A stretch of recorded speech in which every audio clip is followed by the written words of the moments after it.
All right, everyone. Well, thank you so much for being with us here today for How We Thrive interview with Duy Huynh.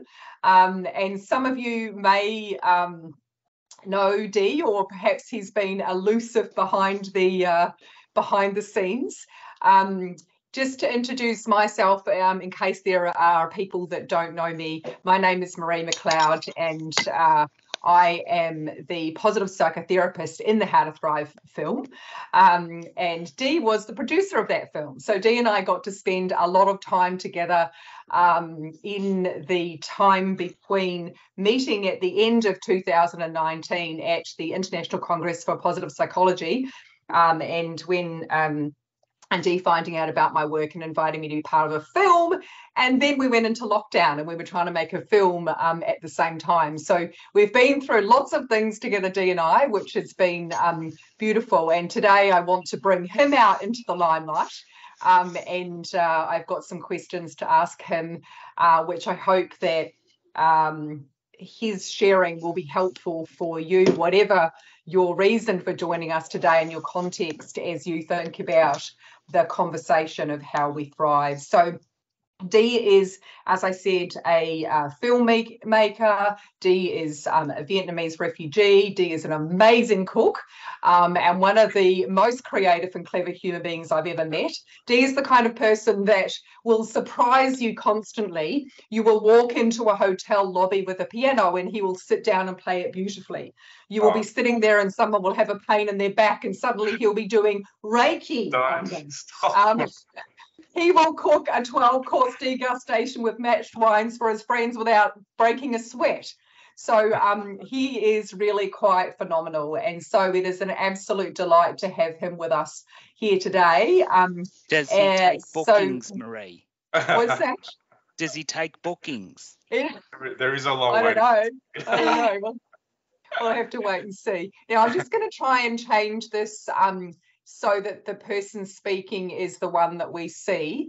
And let's just see how that goes in terms of the recording as Duy starts speaking. So welcome, Duy. It is lovely to have you here with us today. And I'm just wondering based after your little introduction there, so I don't know. Oh no. That's all good. Could you start, Duy, by telling us and sharing with us a little bit about your background as a refugee, your early memories and experience of adversity and the way that that's influenced your life and your perspective on success and thriving? It's a big question for a first one, isn't it? It is a big one for a first question. So, I mean, I guess early childhood trauma, a lot of us can relate to having a history of, adversity and struggle. And certainly I'm no different. And as a refugee and as a 4-year-old, actually, one of my earliest memories of life was being lifted into a tiny fishing boat in pitch black darkness. I had no idea what was happening that night, but what was happening was that the family had decided to escape Vietnam. All I remember is the purr of this little boat's motor, and we set out to the open ocean with no real plan and no real guarantee of survival. And the family, my brother and mum and dad, we were packed below deck in a tiny boat. And because I'm a filmmaker, I did make a little bit of a video about that. And I thought, instead of me explaining it to you, I'll show you a little 3-minute clip. So, Marie, would you mind running that clip now? Yeah, you can. It was pitch black. My eyes were open, but all I could sense was the smell of diesel and the salty sea air. There was a purr of a boat's motor. Squinting really hard, I could make out a tiny fishing vessel my 4-year-old body was being lifted into. I didn't know it at the time, but that night I became an escapee, a boat person, an asylum seeker. 40 years on and so many questions are still left unanswered. How did they buy passage and What drove my parents to risk their lives and that of their 2 infant sons? What was it like to say goodbye to everyone they knew, knowing full well they will likely never return? Almost 100 people below deck in a sickening mix of diesel, vomit and urine. And then the clanging of pots and pans. Malaysian pirates. Our men, their weakened bodies sprang enough to life to spread soot on their wives' faces to mask them from attracting the attention of our invaders. Our tiny fishing vessel was easy pickings. It wasn't enough that the looters would steal gold, cash and jewellery, but young girls and women were also taken. We were left to die on a vessel broken apart for any items of value. They even stole a gold tooth from an old man. Our family washed ashore on a Malaysian coast and locked up in refugee camps. The food given to us wriggled and moved, rife with maggots. These were my earliest memories as a 4-year-old. Faded, but potent. Now in their 60s, my parents were a living piece of history and represent a generation of Vietnamese Australians known as the boat people. This is a story of resilience over adversity, of freedom over oppression, and how our nation's kindness and compassion led to a thriving community of people who've made an indelible mark on our cultural landscape. It's the untold story of what it really means to be an asylum seeker.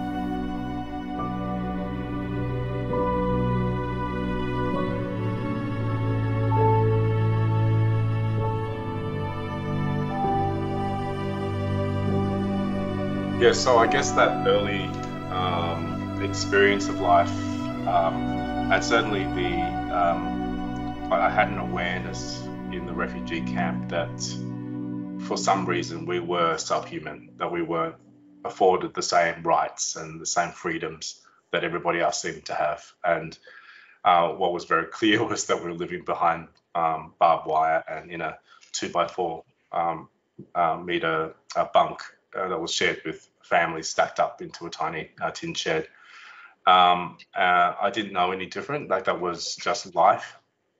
But then our family arrived in Australia literally with the clothes on our backs and dealt with a lot of racism, a lot of, issues. And I'd always had this attitude that I want to give back, and that being in Australia, and I was very, very aware that we were in Australia because of the kindness of a country that said, hey, all right, we're going to take on people who need help. And so I was very determined that I would make something more of myself than, and not be a burden. This really was where a lot of my motivations for things came from.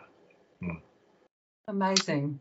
Thank you so much, Duy, and thank you for sharing that beautiful visual vignette of that. And for those of you who got to see that, that is very precious, because I think that little video has really only been seen by kind of close family and friends to this point. And I know that for me and for my husband, being in the privilege of seeing that even my husband cried when he saw that. So that is a testament to the power of story, which you have used so beautifully in the ways that you have chosen to give back and to contribute to the world through that sort of storytelling and filmmaking. So, Dee, when we think about that early adversity, have there been specific experiences or realizations that have prompted you to transition from simply overcoming adversity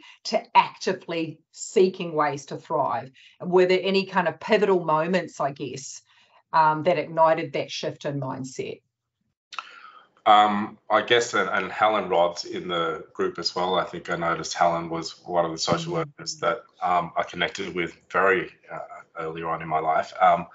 As a 14, 15-year-old, I threw myself into, I guess, supporting others because of that, that same desire to give back, but also understanding how difficult it was to integrate into Australian society in the first place.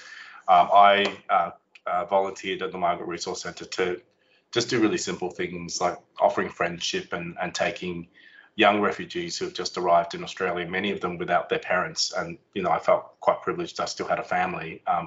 A lot of them escaped war and had no family, no one with them. Just taking these people out to help them buy food and to show them how to buy a kilogram of meat, like what's it's a simple thing like that. And I didn't realize the power of kindness, and you've explained this to me, Marie, in consequent years, that it's really important to contribute and give to others, and that's a really protective factor around well-being, and is a well-being superpower type of thing. I didn't know any of that at the time. I was just doing it because that's what I felt like I needed to do. Well, it was a very good thing to do, where that just, obviously there's something that came to you and somehow that you felt called. And as you say, oftentimes with things like kindness, we think that it's about, the other person, but we often underestimate the impact that's having in changing and impacting us in good ways. Yeah, this idea of reverse kindness, Marie, that you always talk about, is giving other people the opportunity to help you, is also a really important part of being well and continue to grow well-being. And so I've always had this idea of, that, and I found this little piece of paper when I was on the street on one of these days when I was taking one of these refugee young people out. This little piece of paper that said, "Always remember that there's positive power in negative thoughts." And me at the time, I ruminated over that for quite a while, but it felt a little bit like a reminder that when you're not feeling so great, that to look for what is actually good in life at the moment, and to transmute some of those negative thoughts into things that are helpful. And I kind of pondered over that for quite a while, and at the time I didn't know there was a name to some of these things, positive psychology, and some of the scientific basis for what we do. But I feel like I've been connected to this way of thinking for a while, and it always made me feel really, I guess, I've always felt like I wanted to talk about it without really having words to describe it, until sort of 5-7 years ago I went for a very, very deep dive into positive psychology and read up the science and really understanding some of that. But your questions were around turning points in my life. I guess because of the need to give back, I never really felt like I really fit in high school, and so I fit in with the refugee kids outside. I fit in with the community group that I was a part of, and so I was always trying to escape the constraints of high school, and so that led me to applying for a scholarship to study at an international school called the United World College. School setup that brings representatives, young people from all over the world, into an environment together. I didn't think I had any hope of getting into that. It felt like a really privileged, like something that kids, and particularly not a refugee, that doesn't really represent what it looks like to be an Australian, But I went to the interview and got a call, and they wanted me to represent Australia as the Australian candidate at the United World Colleges. And so that was a big turning point for me as well, in the sense that it made me realize that, your own self-doubts, you can eliminate yourself it's so many different ways, or from things that you could possibly be a part of. But and I was determined from that point on that I wouldn't eliminate myself from any possibilities, that I would dive right in and get involved. And the school was very much about you as an individual can make a difference, and so you have a responsibility to take action. so that was the other turning point.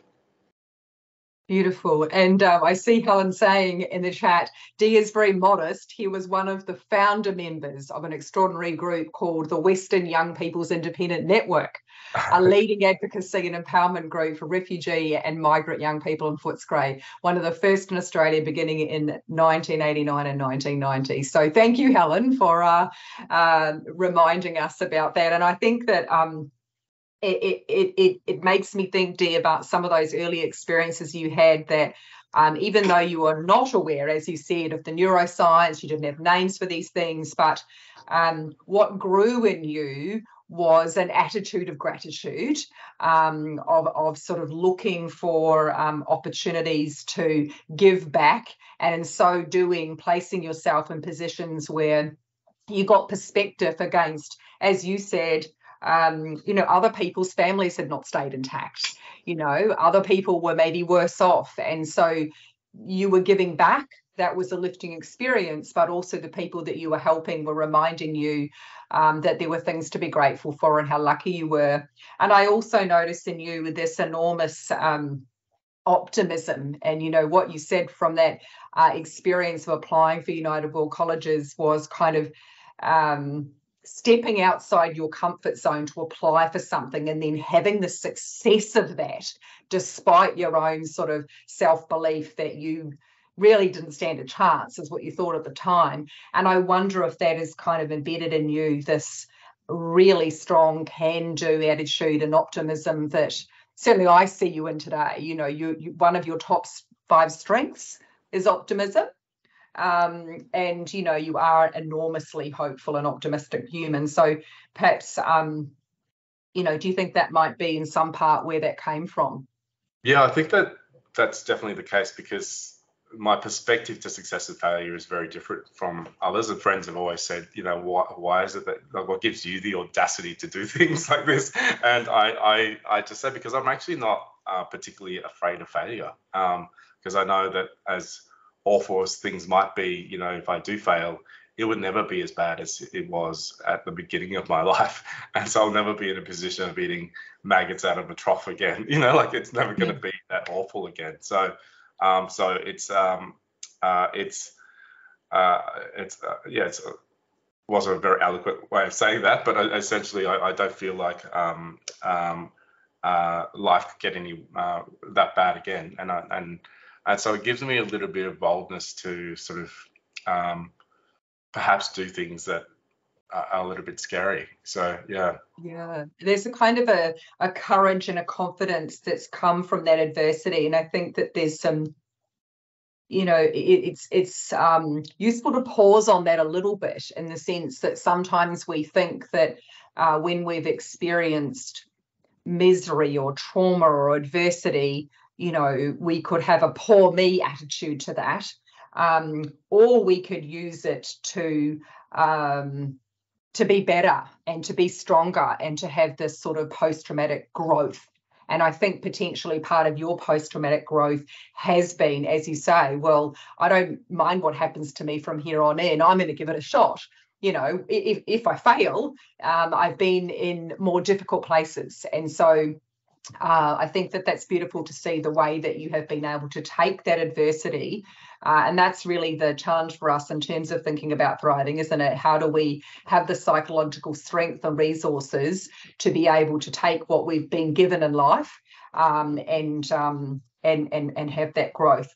So then thinking about, you obviously had this innate, in some ways, and environmental context that taught you or illuminated some of the positive psychology skills and tools, even before you knew that there was a field of positive psychology. But since you have discovered that and begun delving into the fields of positive psychology and making the film, I wondered if you have any significant sort of changes or adaptations that you've made in your own life, in your creative process, in your mindsets, that might have contributed to your sense of thriving and built on what you were already doing, and whether perhaps some of these positive psychology principles have impacted your approach to both challenges and opportunities. Yeah, so I guess just to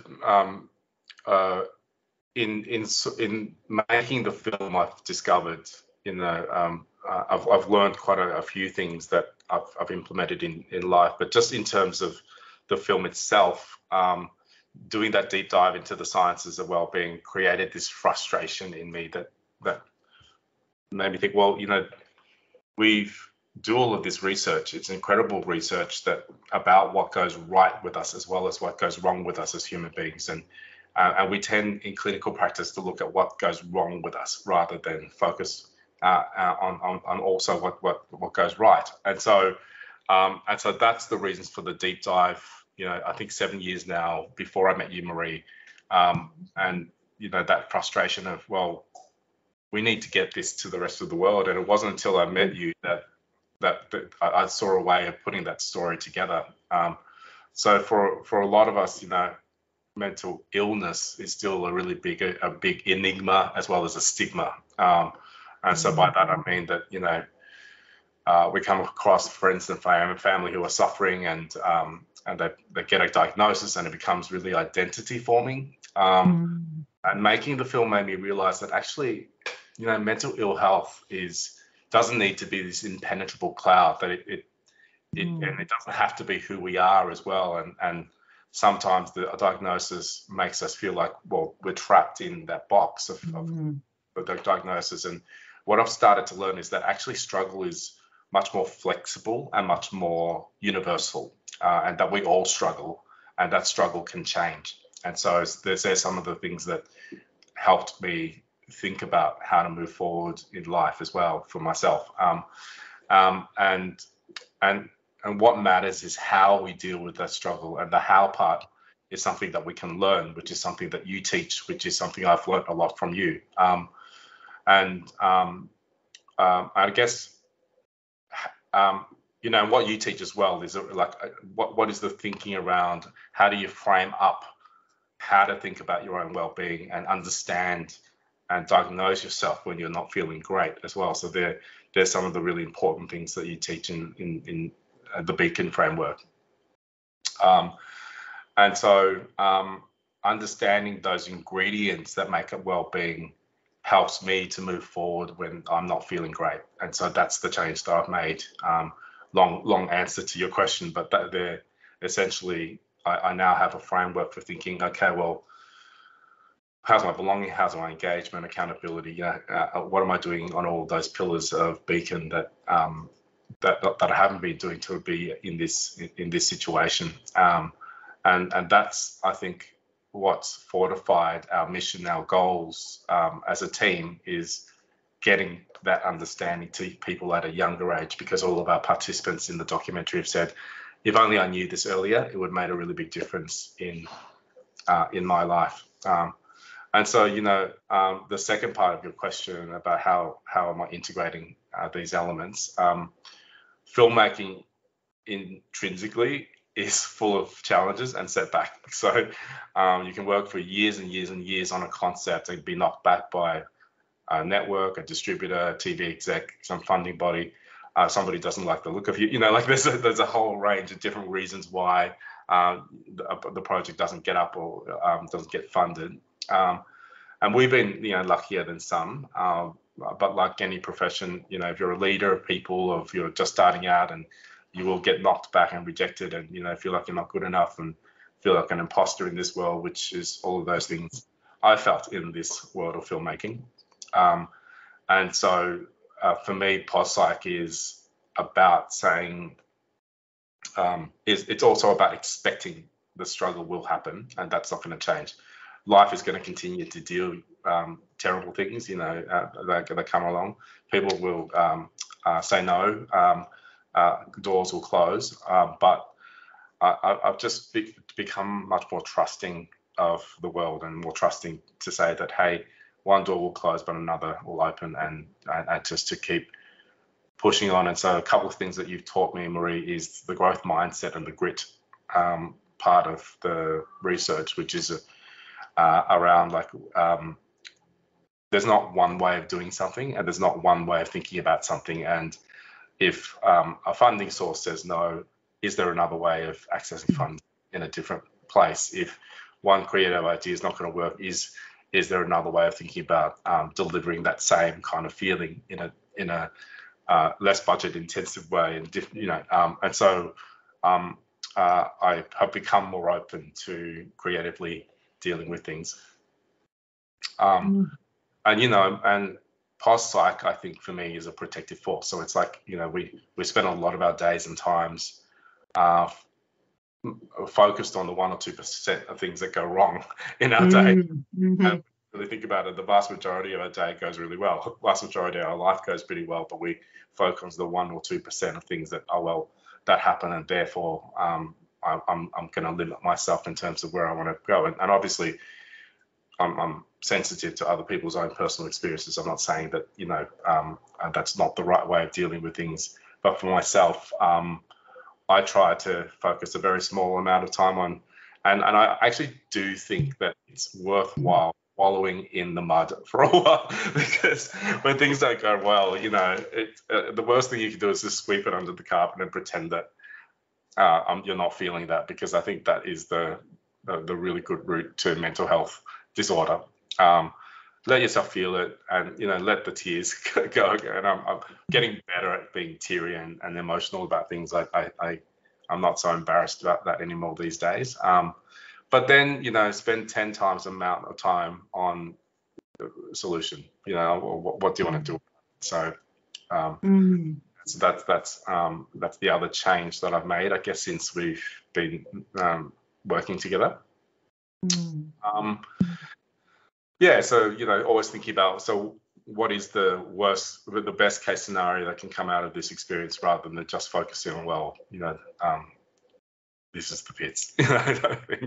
And we've had lots of those moments, haven't we, Marie, where making the film, it just felt like we kept coming up against a dead end, and we just kind of pushed through all of that. How else? For me, post-psych is like the battery charger. So, practicing these approaches top you up and give you a kind of a protective force for when things do go wrong. I practice a lot. When I first met Marie, and we used to take the dog for a walk down around the village, she would stop and talk to almost every person. And our 15-minute walk ended up being an hour and a half. And, I was like, why are you talking to all these random people, Marie? And I do that now. I'm that person now. So at bars and, at restaurants, I'll just stop and talk to somebody randomly. And what Marie calls that micro connections and micro moments. And just be more comfortable to share where you're at, and and being comfortable with emotions, being comfortable being vulnerable. I mean, in circles of friends, they're things that I continue to do, and we forget to say how much we appreciate the people around us. And I've been trying to, and everybody rolls their eyes when I make my friends do this, by the way. So it's not like an easy thing to do, but around a dinner table, and Marie already intimated earlier that we usually have these big dinner parties at home, and it's somebody's birthday, and make sure that we go around the table and everybody tells the birthday person what they appreciate about them. And that's, everybody rolls their eyes, but then by the end of the session, everybody's in tears. So like it feels like it's the first time they've had the opportunity to say really authentic things to each other. And it's not so much the quantity of time we spend together, but the quality of time that we're not doing, because we're on our phones, we're on social media, we're not as connected to each other as we could be. And they're at least some of the things that I want to bring into my own life. So beautiful. And I think that in doing that, you're also sharing the knowledge and the practices with other people. And as you say, they might roll their eyes, but they are having it role modeled to them, and by the end of it, they're converts, I think, so whether or captives, converts or captives, I don't know, either way, they're kind of you're holding their feet to the fire about something that is good for them, they don't yet know, but and so I think whether it's asking what went well, And I know that, when we've had team kind of, drinks and things like that at the end of the week, oftentimes we will do that. We'll go around and say, what's worked well for each of us, and that you do that with your friends, as well as that kind of expressing what we love or appreciate about each other at celebrations. And so I think that's beautiful, because what I also observe is the absolute bonds and trust that you have in that tribe.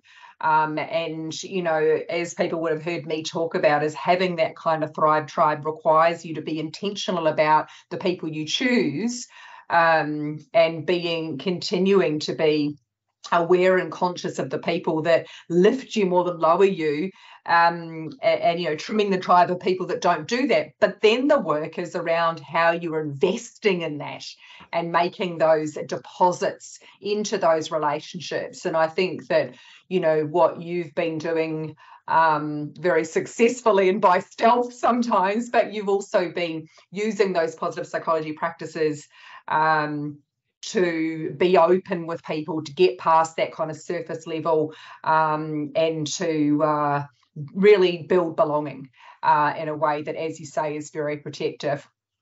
So that's thank you so much for sharing all that, because that makes perfect sense to me.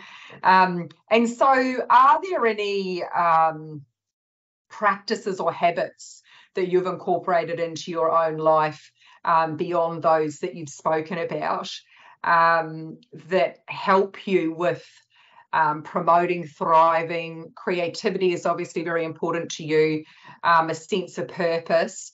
And how do you maintain engagement with your work through these ups and downs, and keep the inspiration even when doors shut? As you've said, there is a lot of doors that have shut in the filmmaking space, and obviously filming during COVID and things like that. How do you stay up in a day-to-day sense, even when there are kind of things that are wanting to push you down?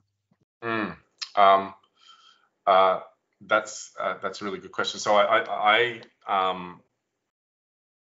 mission and impact is really important to me. So and how I arrived at that was I was asked by a friend who works in sort of personal coaching, and what are your goals in life, and and then she kept asking me, okay, so what's beyond that? So once you've achieved those goals, what's beyond that, and what's beyond that? And where I arrived was a kind of a statement around what I feel life is about for me, or what legacy I guess I want to leave behind as a human being on this planet. That's big. That's a bit esoterical and very big, but what that reminds me of is that each project we go into, thinking about not what's the financial outcome of this, or what's the viewership that we want to see from this project, but more about like what change do we want to see in the world because we've made this film, because we've done this project, because we've made this TV series. What's the impact that we want to create?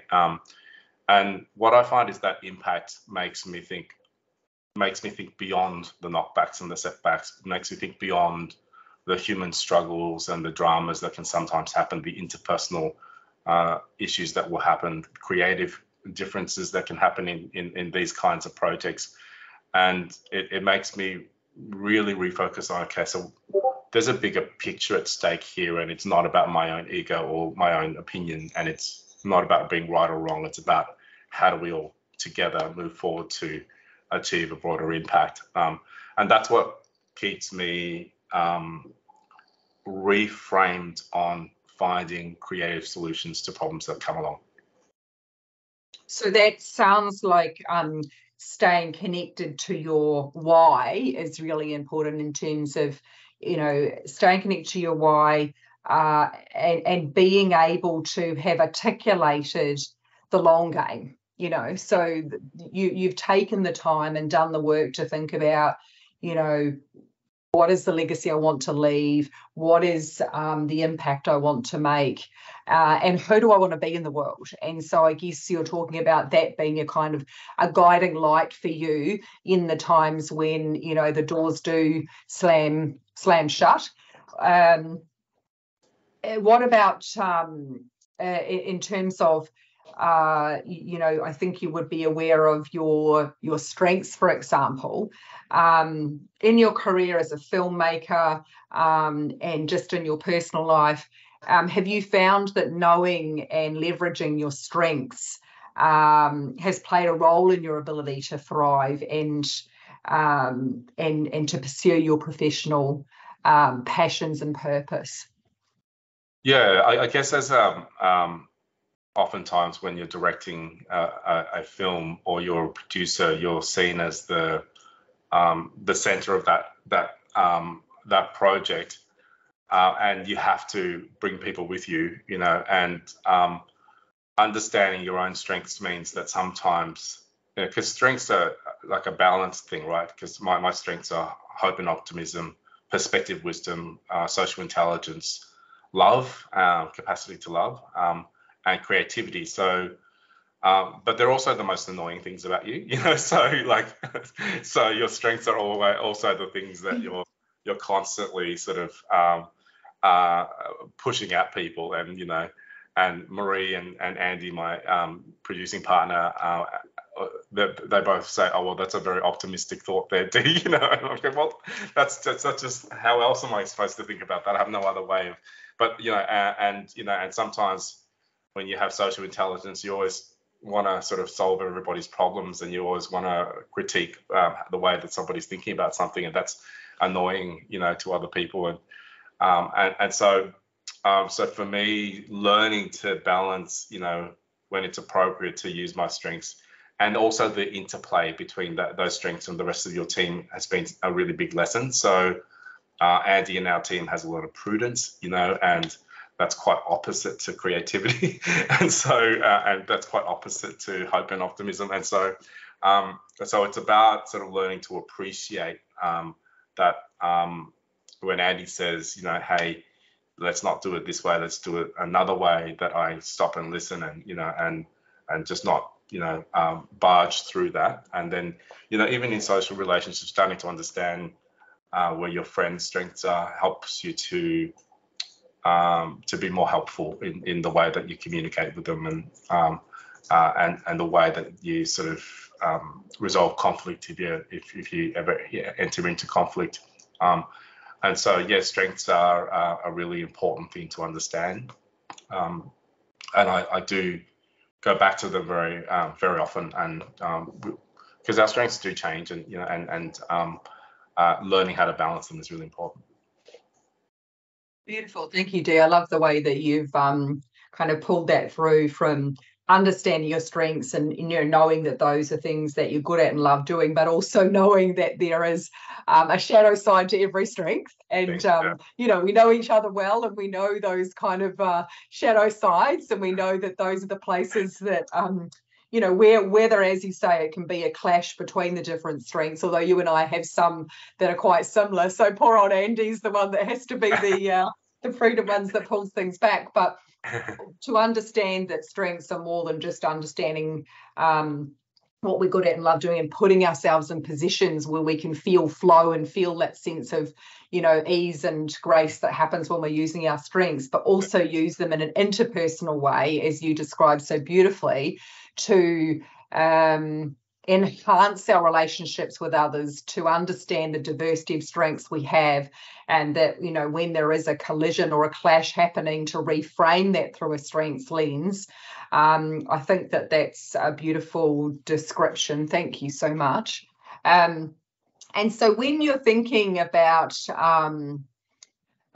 your challenges, the challenges that, you know, you've overcome, and in pursuit now of a thriving life, what are some of the things that you reflect on about how you overcame those, and whether there are any lessons that you've learned through the challenges you've encountered that you believe have been crucial to your growth to being who you are today and what you're able to accomplish, which is quite extraordinary?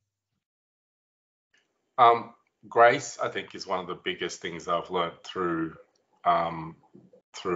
this process, I guess. And Dr. Peggy Kern says, your happiness and well-being does not have to constantly go up in this upward trajectory, and if it's not going up, then your life is you should question the validity of your life. I'm starting to understand that life goes, your well-being and happiness goes up and down, and your mood and your mental health goes up and down, and that's okay. Just give yourself a little bit of grace to allow that to happen. Your conflict with other people will continue to happen, and that's not going to change. Struggle's not going to stop happening. That's not going to change. But I think I've started to develop much more of a trust in that things will be okay regardless, and things will happen in their right time. I spoke a little bit earlier about growth mindset. I do think about that really often.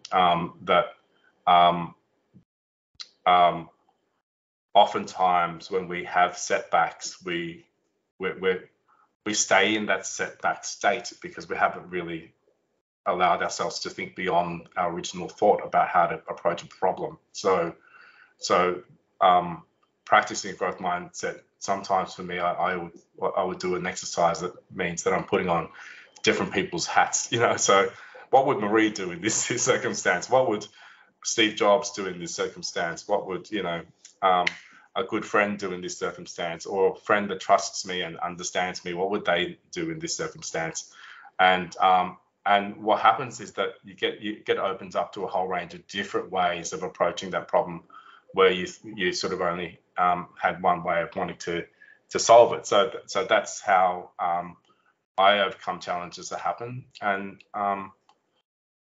And really, when I think back on life, I'm really grateful for sometimes the doors closing. This is like, it doesn't feel great at the time, but sometimes I think we can all think back on our lives and go, oh, I'm really glad that door didn't open. I'm really glad I didn't get that job. I'm really glad that particular person said no to the project.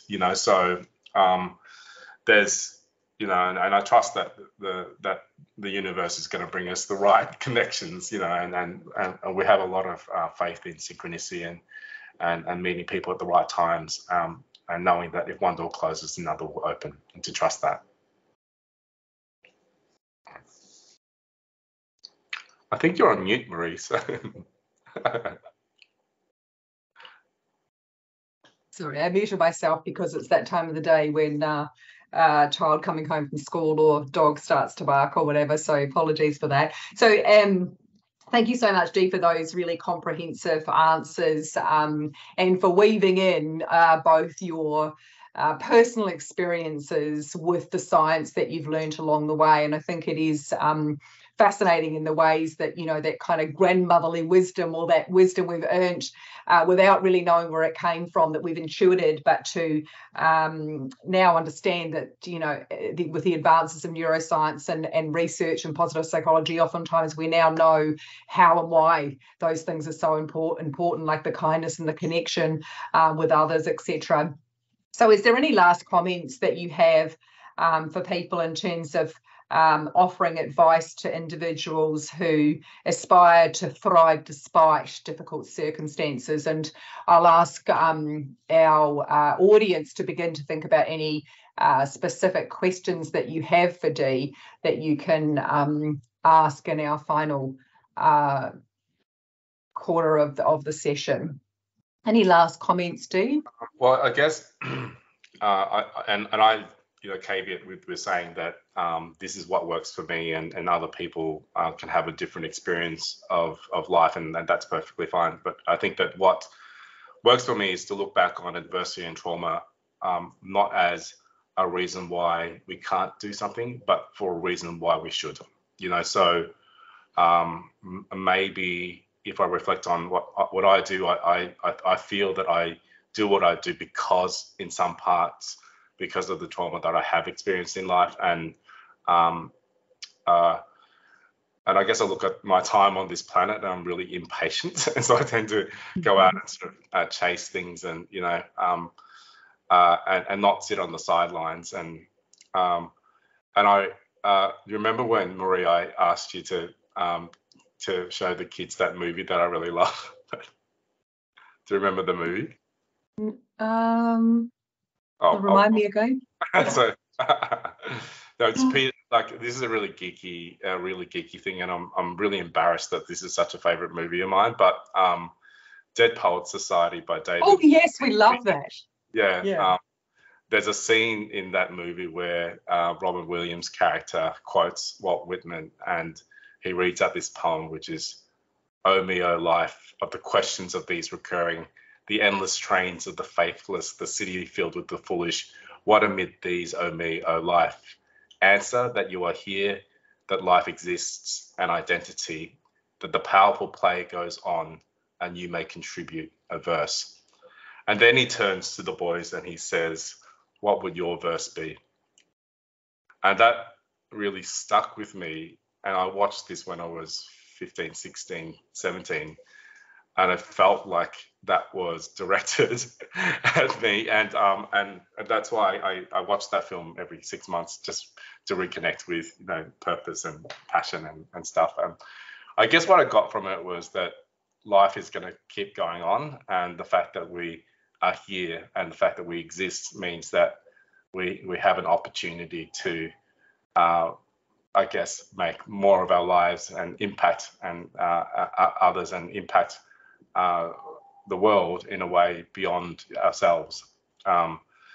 And to me, that's the very definition of your why. Your purpose. That it's the thing that you do even if you never got paid for it. You say that all the time, Marie. I would be doing this job if I never got paid for it. And that's my definition of what your why is and what your purpose for existing is, to find something that you do regardless of being paid. And so I guess my niche a little bit in filmmaking is to tell stories and to share ideas that contribute to the betterment of our species, and that's beautiful. That's what I'll continue to do. Oh, beautiful. Oh, yes, I do. We do love the Dead Poets Society. And I know that, yes, Mike, sorry, I just because we've discussed a lot of films over time, I couldn't think of it that quickly. But yeah, that's a beautiful film. And so important to be reminded every day through the ins and outs and ups and downs and the lows and highs of our energy, that we ask ourselves, for the sake of what? Would I continue with this? And to be really crystal clear and keep dropping into our why is also been something that I've found to be very useful in times when it's tough and we get disconnected and we have to do hard stuff. So I think that's really sage advice. Thank you so much. So I would just like to open up to our guests for any questions that you might have in the final 10 minutes of the time we have together. This is a fabulous and rare opportunity that you will get with the wonderful Duy Huynh to pick his brains. And so please feel free now to either unmute yourself and ask a question or put it in the chat box, or any comments either that you might have. And thank you, Gay, for saying that's one of your favourite movies as well. I don't feel like such a geek. Absolutely not a geek. It's a real good one. A real good one. It's a really good one. I'm sure that you're curious. I'm sure I've got a question for Dee. Thanks, Wade. Given the adversities and all that you've had, and then you also face being a younger guy in the 80s, living in a culture that, we weren't as openly accepting of different cultures as what we are now. When you find yourself in that dark spot, how do you dig yourself back out? Well, I actually nowadays my go-to thing is to talk to people. I have a really good support network, and that's probably the first thing I lead to. Obviously, I've always got Marie on tap, which is helpful. But But the other thing is, thinking about the Beacon framework and just giving yourself a little score out of 10 for each of those: belonging, engagement, accountability, which is accepting the things you can change and taking account for the things you can't change. Compassion, what have you done around compassion and kindness to others? What have you done about optimism? Ensuring that you're embedding different things into your week and your life and your days that create a positive emotion. And what are you doing around eat, move, sleep, mindfulness and exercise? And to score yourself out of 10, it gives you a bit of a kind of a radar for where you should be focusing. And usually one or two of those things are really low if I'm not feeling great. So, but that's the kind of well-being literacy that we really want people to grab onto and take hold of and do. And I use that too. Yeah. Thanks, Duy. It is true that he does use it. I don't know what he used to do before. It was obviously something, a lot more intuitive, but I know that he does. He was one of the early ones that said back to me that he kind of have that beacon card and, use it as about which lever do I need to kind of dial up today, which, to when I'm not feeling that great. So he's not just saying that because he knows it's my framework. It's not just pumping up my tires. He does actually do it. So other questions? Let's hear from you.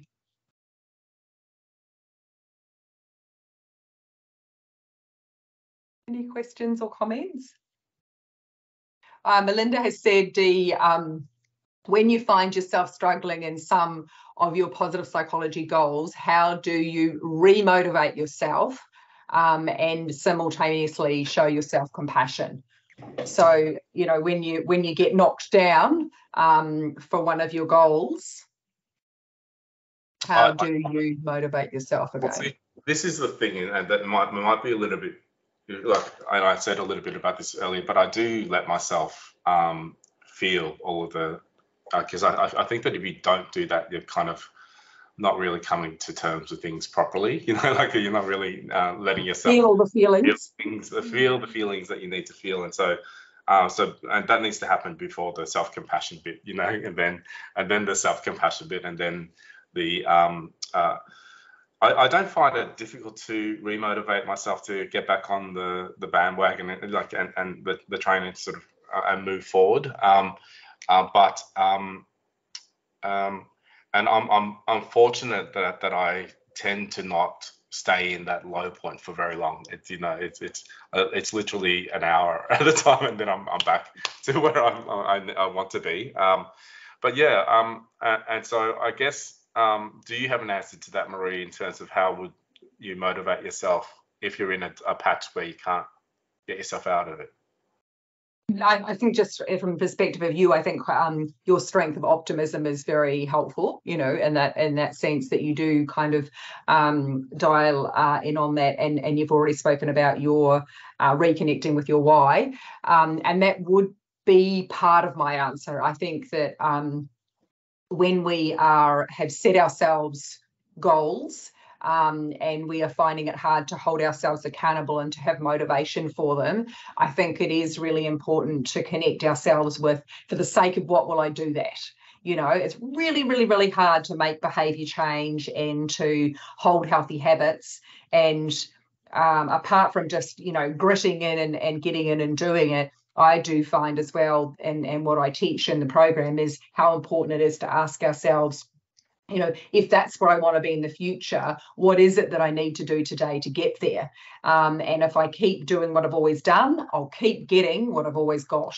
And in some ways, we kind of need to forecast into our future with two possible kind of realities, one where I do nothing and I carry on as I am, or option B is that I reach my best possible future self. And then we have to come back to going, okay, right, get your shoes on, pick yourself up, and off you go. And look, this is not easy stuff, but it is incredibly worth it. And obviously the compassion piece is very important as well, as Dee says, to feel all the feelings, but to do that in a way that says, you're okay. This is normal. This is completely normal.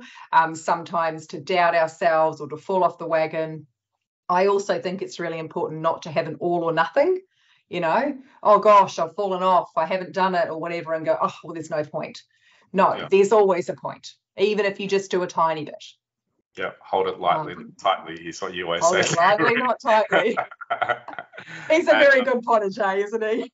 Oh, that best future self thing, that's something I do revisit really often. I've got this little recording of, I talked a little bit earlier about my impact, you know, on and visualization, and because I'm quite a visual person, that putting on these headphones is a recording of me reminding myself of the things that are really important to me in life, and to visualize how I can sort of progress in each of those different areas. And it's like a little guided meditation that I made for myself, and that is my little. It shouldn't be an emergency thing, but sometimes it is. Like if I'm feeling really like I can't get out of a dark patch, I put that on, and it reframes the way that I'm thinking about things. So it's a bit like affirmations in a way that you've recorded and listening. I think there is something, and I don't know the neuroscience in this, but I think listening to yourself say things to yourself that are, you know, that are equally reminding you of the long game and your why, but also kind of affirming, you know, that you're okay and that you're enough, and giving yourself a bit of a boost of fierce compassion or a bit of, you know, kind of bravery in the moment. Yeah. Thanks.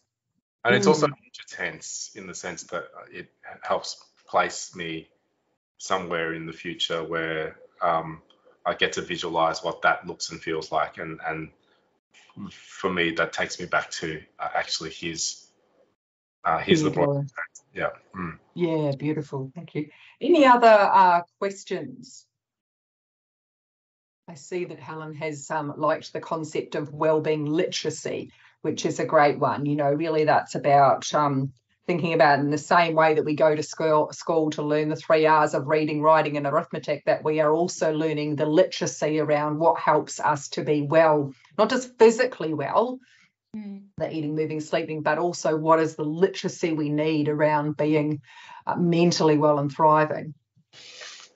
Any other questions, comments before we close out? We will make this recording available. Obviously, for those of you who are Teams users, this recording will appear in the chat right after this event. And we will also make it available. If you're interested in seeing the film, we have a virtual screening of the film in a couple of weeks' time. The information about that's on our website. So just type in How to Thrive Film into Google, and you will see a little pop up on the homepage to go to a virtual screening of the film if you haven't seen it. Yes, there's some other information on engaging with Marie's program there as well if you want to explore and have a little look. Yeah, other than that, thank you for listening to me for an hour. I was very daunted about this experience, but I'm glad that you're here, and hopefully you got something out of it that was helpful. Marie is intending to do more of these in the coming weeks, not just with me, but with other with researchers and with others who have been implementing and using wellbeing and positive psychology. So I think we'll reconvene again in 3 or 4 weeks' time when we have another guest. Is that right, Marie? That's right, we will.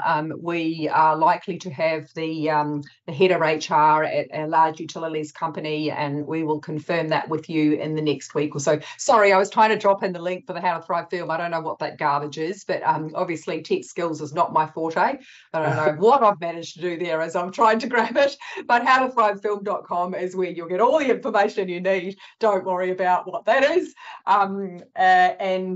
Yes, thank you so much for showing up today and giving us your time. I know. Thank you, Andrew.